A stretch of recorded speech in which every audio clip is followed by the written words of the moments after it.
আহারে যেদিন সমস্ত নবীরা পর্যন্ত উম্মতের কথা ভুলে যাবে, নবীরা পর্যন্ত নাফসি নাফসি নাফসি নাফসি বলবে, আয় আল্লাহ আমার কি হবে, আমার কি হবে। এ মুসলমান, সেই দিনও কিন্তু আপনার আমার নবী আমাদেরকে ভুলে যাবেন না। নবী আমার সাজদা দিয়া পইরা পইরা কাঁদবে আর বলবে, আল্লাহুম্মা উম্মতি, আল্লাহুম্মা উম্মতি। আল্লাহ গো, আবার গুনাহগার উম্মত গুলোর আজকে কি অবস্থা হবে। এজন্য অনুরোধ করে বলি রে ভাই, প্রেম লাগাইবা তো নবীর সাথে লাগাও। কথা বলেন ঠিক কিনা? এ ভালোবাসা মানবা তো নবীরে ভালোবাসো, তরিকা মানবা তো নবীর তরিকা মানো। এ তুমি উত্তম চরিত্র দেখবা তো নবীর চরিত্রটা দেখো, নবীর চরিত্রটা ফলো করো। তুমি উত্তম রাজনীতিবিদ হইবা, রাজনীতিবিদ হওয়া নিষেধ না, উত্তম রাজনীতিবিদ হইবা। নবীর রাজনীতি দেখো, আমার নবীর চাইতে বড় রাজনীতিবিদ আর কেউ ছিল না। আমার নবীর চাইতে বড় নেতা বুঝনেওয়ালা আর কেউ দুনিয়াতে ছিল না। কিয়ামত পর্যন্ত আমার নবীর মতো বুঝনাদার একটা নেতা আর কোনোদিন হবেও না। কথা বলুন ঠিক কিনা? এজন্য নবীর পাগল হও ভাই, নবীর মোহাব্বত দিয়া কলিজাটা ভরো। আপনি হয়তো বলবেন, হুজুর আমি তো নবীর মোহাব্বত করি। ওই হ্যাঁ মানি করেন, আমিও মোহাব্বত করি, কিন্তু কতটুকুই বা করি। আহারে একটা পাগলের কথা আপনাদেরকে শোনাই। আমার নবীর একটা পাগলের কথা মাথায় এসে গেছে, কান লাগাইয়া শুনেন। আল্লাহ, সুদূর ইয়ামন দেশে লোকটার বাড়ি। প্রতিদিন রাতে এশার নামাজের পরে আমার নবীর উপরে কমসে কম 1000 বার দুরূদ শরীফ পইরা পইরা আবার নবীর রওজা মোবারকের মধ্যে হাদিয়া পাঠায়া দিত। কয় হাজার বার? আপনি এখন বুকটাত হাত দিয়া নিজের নিজে প্রশ্ন করেন, ঘুমের আগে নবীর উপরে কয়বার দুরূদ পড়েন? নিজের প্রশ্ন নিজে করেন, উত্তর পাইয়া যাইবেন, আমার কাছে বলতে হবে না। 1000 বার দুরূদ শরীফ পইরা পইরা হাদিয়া পাঠাইতো হযরতে আব্দুল্লাহ বিন যাকাবিয়া মুনি। আল্লাহ, মোনাজাত দিয়া দিয়া শুধু একটা কথাই বলতো, ওগো আমার আল্লাহ, আমি যতদিন পর্যন্ত মদিনা মুনাব্বারা যেতে না পারবো গো, ততদিন দয়া করে আমারে মরণ দিয়েন না। কি বলতো? আমার নবীর রওজায় যতদিন যেতে না পারবো, ততদিন আমারে দয়া করে মরণ দিয়েন না। আল্লাহু আকবার বলেন। আল্লাহ রাব্বুল আলামিন ওনার দোয়া কবুল কইরা ফেলছে। হজ্জে বাইতুল্লাহ, আল্লাহর ঘরের হজের জন্য চলে গেছে। খানায় কাবার কাজ কমপ্লিট কইরা, হজের কাজ কমপ্লিট কইরা এখন মদিনা মুনাফফারার দিকে রওনা হয়ে যাবে, মদিনাতুর রাসূলের দিকে যাবে। আমার ভাই গো, এখনের মতো তো আর তখন এত সুন্দর রাস্তাঘাট ছিল না, গাড়ি ঘোড়া ছিল না, যানবাহন বলতে উট আর ঘোড়া আর গাধা ছিল, এছাড়া তো আর কোনো কিছু ছিল না। এছাড়া তিনি তো মুসাফির, ওনার সাথে তো উট গাধা ঘোড়াও নাই, পায়ে হাঁটা ছাড়া কোনো রাস্তা নাই। হযরতে আব্দুল্লাহ বিন যাকাবিয়া মুনি পায়ে হাইটা হাইটা মদিনা মুনাফফারার দিকে রওনা দিছে। উঁচা নেচা পাহাড়ের টিলা টালা, আল্লাহ, মরুভূমির বালিয়ার পাথরের কণা, হাঁটতে হাঁটতে দুইটা পা একদম ফুলে গেছে, একদম ফুলে গেছে। যেখানে সন্ধ্যা হয় বা রাত হয় সেখানে আসবাবপত্রর উপরে মাথাটা রেখে একটু ঘুমায়া যা। এইভাবে করতে করতে অনেক কষ্ট কইরা হযরতে আব্দুল্লাহ বিন যাকাবিয়া মুনি আমার নবীর ওই পাগলটা নবী পাকের রওজা মোবারকের কিনারাতে হাজির হয়ে গেছে। যেই লোকটা নিজের দেশ থেকে 1000 বার দরুদ শরীফ পইরা পইরা আমার নবীর রওজাতে হাদিয়া পাঠাইতো, এই লোকটা যদি রওজার কিনারাতে যা মনের অবস্থাটা কেমন হবে আমি কেমনে বুঝাই। রওজা শরীফের কিনারায় গিয়া এক মুষ্টি মাটি রওজা শরীফ থেকে মাটিটা হাতের মধ্যে লইয়া একবার মাটিটারে চুমু খা, একবার কপালে লাগা, একবার মাটিটারে বুকের মধ্যে লাগা, আর কলিজা ভাঙ্গা আওয়াজ দিয়া দিয়া নবী পাকের সালাম জানা সালাম। আমার ভাইয়েরা, এই দৃশ্যটা দূর থেকে আমার নবীর এক দুশ্মন শিয়া, লোকটা হলো শিয়া, এই লোকটা পুরা ঘটনাটা দেখছে। ঘটনাটা দেখা হে মনে মনে প্ল্যান বানাইছে, আজকে তারে জনমের একটা শিক্ষা দিয়ে দেব। আস্তে আস্তে কইরা কাছে গেছে, কাছে গিয়া সালাম দিছে, আসসালামু আলাইকুম ওয়া রাহমাতুল্লাহ, সুন্দর করে সালাম দিছে। আমার ভাইরে, এটারে আরবিতে বলা হয় কালিমাতু হাক্কিন উরিদা বিহাল বাতিল, কথা সুন্দর কিন্তু মতলব খারাপ। দেখবেন কিছু মানুষ সমাজে আছে কথা কয় বালা বোঝা যায় বাইজিদ বুস্তামি লাইম্মা আইছে, ভেতরে শয়তানের বাসা। কথা বলে না ঠিক কিনা? নমুনা দেখলে, চেহারা দেখলে বোঝা যা বাবা রে বাবা বাইজিদ বুস্তামি আই পড়ছে রে, আল্লাহর ওলি করকরি আই পড়ছে। আরে বাপরে বাপ, এত উষা দামি ভাগরি টুপি পাঞ্জাবি, মাশাআল্লাহ আল্লাহর ওলি আইছে, ভিতরটা শয়তানের বাসা। কথা কয় না আসেনি না নাই? আহারে অভাব নাই। দেরি হয়ে যেতেছে গা, হ্যাঁ বেশি দেরি হইতেছে। কটা বাজে গেছে গা? 9টা বাজে? ঠিক আছে 9টাই বাজে। আচ্ছা, একটু মোবিল ডাইলা লাগে। আল্লাহু আকবার। আল্লাহ আল্লাহ আপনাদের কবুল করেন, আমিন বলেন।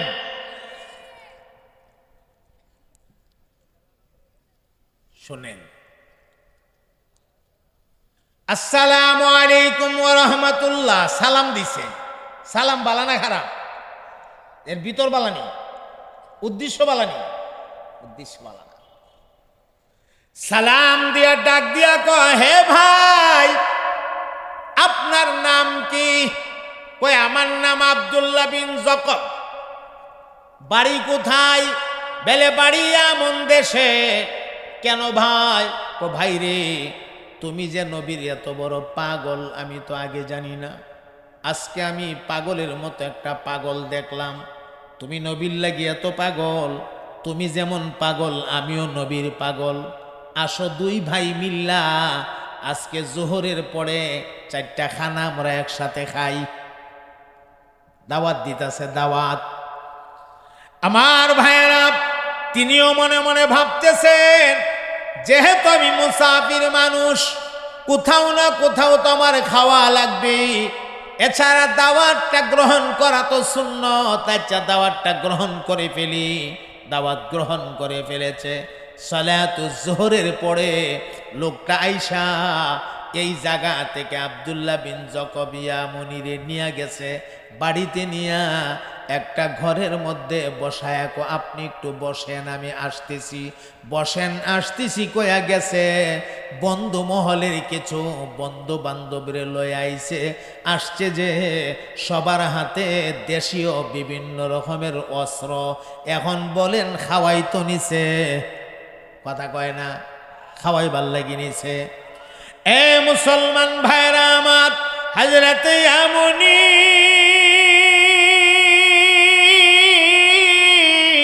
যেই হুজরাটার ভেতরে বসা, এই হুজরার চতুর্দিক গ্রাউ করে ফেলছে।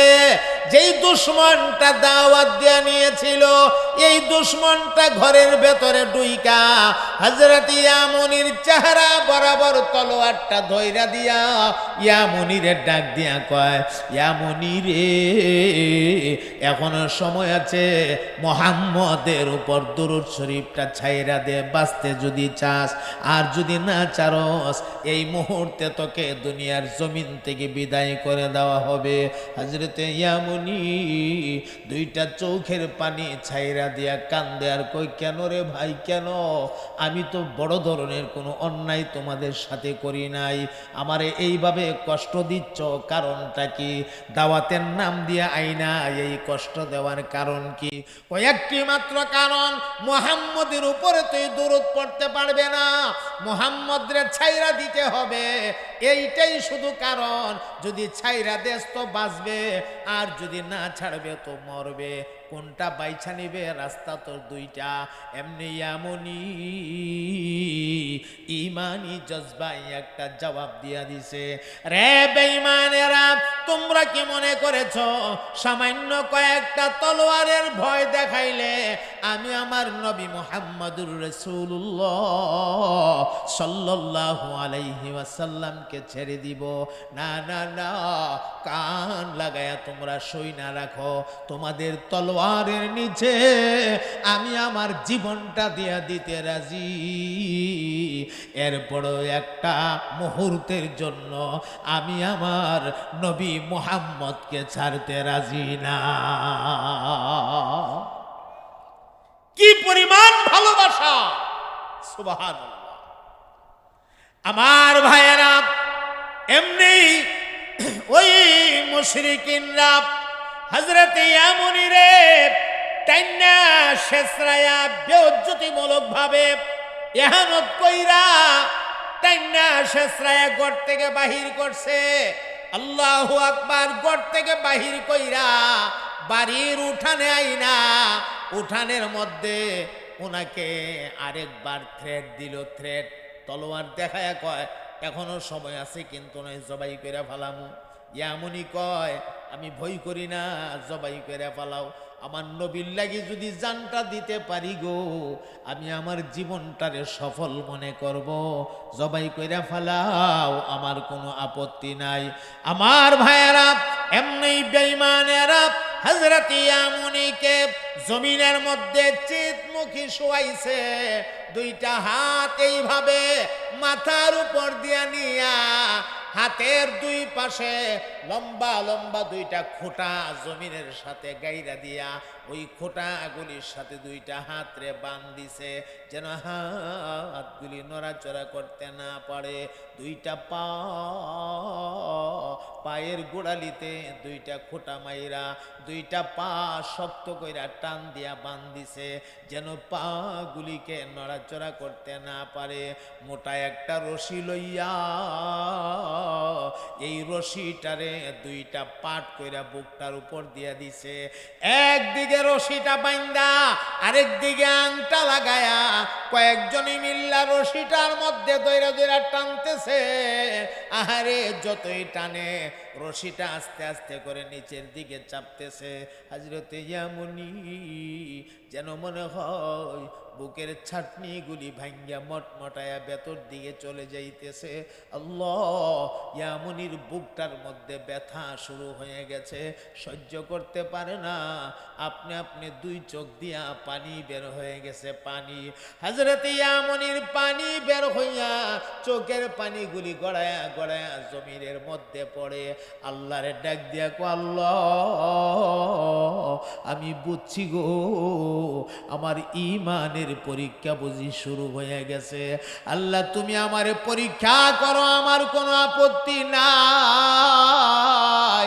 আমি তোমারে কথা দিলাম গো আল্লাহ, প্রয়োজনে আমি জীবনটা দেব, তুমি আল্লাহর আমি ছাড়ব না, আমি কথা দিলাম। আমার ভাইরা, এইভাবে তারা বাইন্দা ওই যেই লোকটা দাওয়াত দিয়া নিছিল, এই লোকটা হযরত ইয়ামুনির বুকটার উপরে জানু পাইরা বসছে। জানু পাইরা, ও ভাই, নির্যাতন কারে কয়? বুকের উপরে জানু পাইরা বৈশা গলাটার মধ্যে এইভাবে আস্তে কইরা ধইরা চাপ দিছে।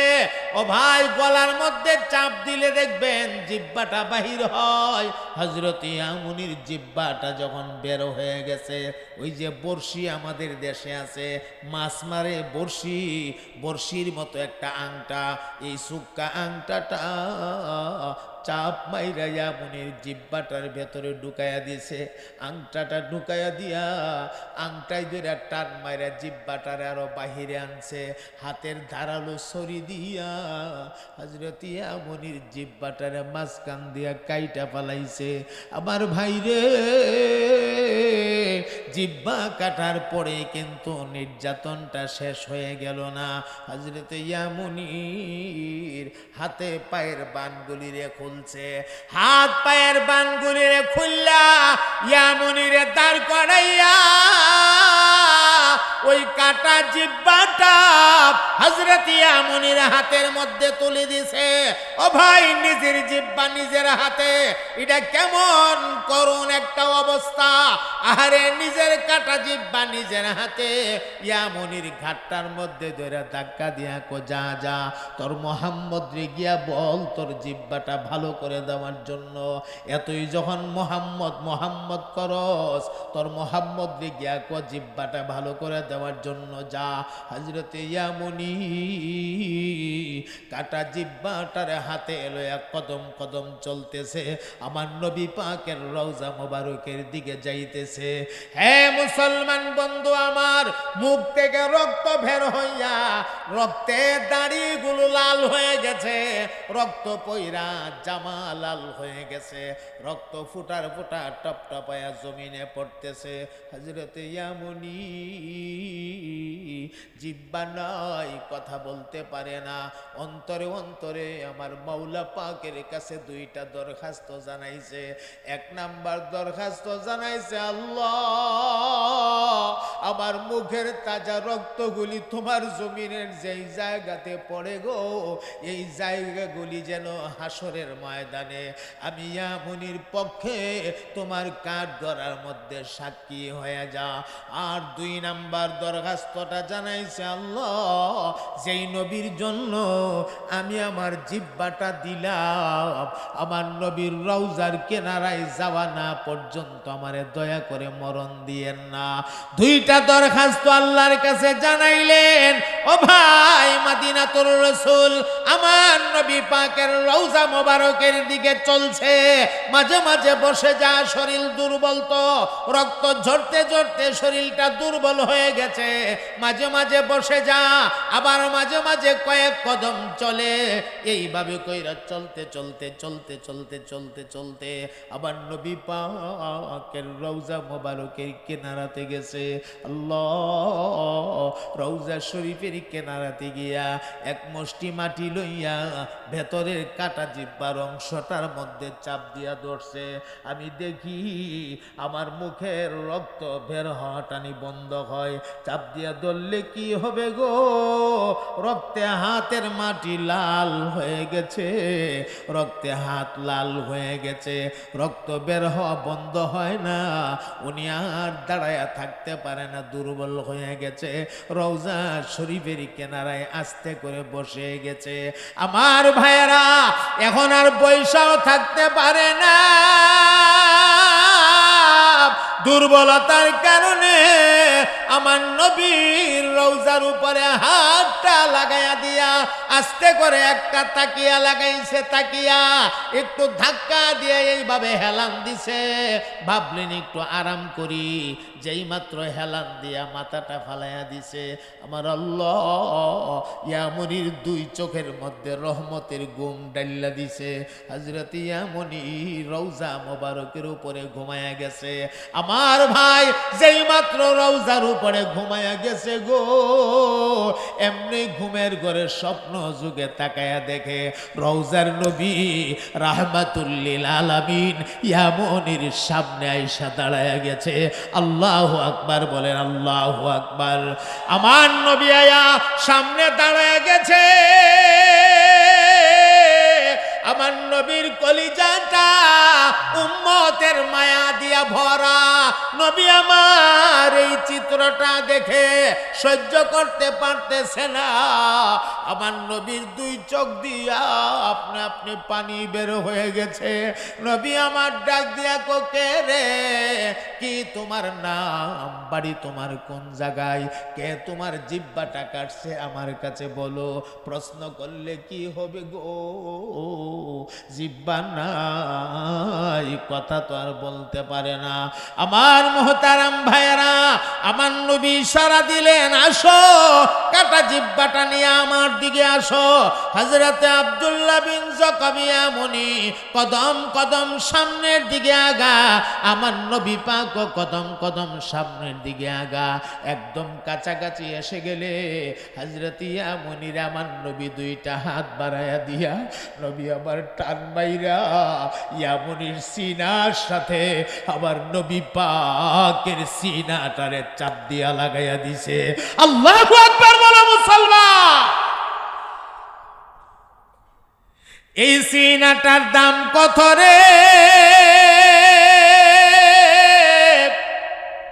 যেই সিনার সাথে আমার নবী পাকের সিনাটা লাগছে। আমার নবী ধাক্কা দিয়া সরাইয়া ডাক দিয়া কয়, রে ইয়ামুনি, এই যে তুই তাকায়া দেখ, তোর মুখের তাজা রক্তগুলো আমি নবী আমার বুকের মধ্যে নিয়েছি।